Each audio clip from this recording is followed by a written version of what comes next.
Tatlong ingredients na lang yung kailanganin mo, makakabuo ka na nito. Kahit bahaw na kanin, pwede mong gamitin sa recipe na to, pero yung share ko nga sa inyo ngayong araw yung pinakamadaling paggawa nito. Gagamitan natin ng 2 cup na glutinous flour, tapos kaunting asin at 3/4 cup naman na hot water. Ibuhos mo lang yung hot water dito para maluto yung glutinous flour, tapos haluin mo lang ng haluin at masahin.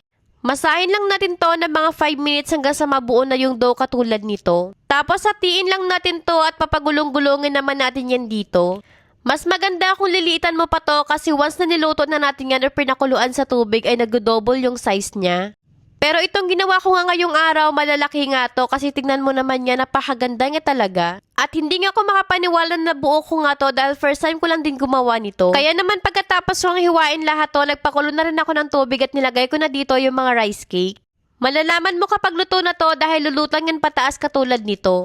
Kaya naman hinango ko na sa mait na tubig tapos binabad ko lang yan dito sa malabig na tubig. Gagawa na rin natin to ng sauce kaya nagpakulo na ako dito ng malaking sausage. Tapos dito naman sa pan, nag-add ako dito ng 2 cup na water. Nilagyan ko ng 1 chicken cubes, 2 kutsarang gochujang, tapos mag-add tayo ng gochujang powder, honey, tapos sugar at maglagay rin tayo ng soy sauce. Kaunting garlic, tapos haluin natin simmer to ng ilang minuto, tapos ilagay na natin yung fish cake. Sunod ko na kagad nilagay dito yung rice cake, tapos nagtusok ka rin pala ako dito sa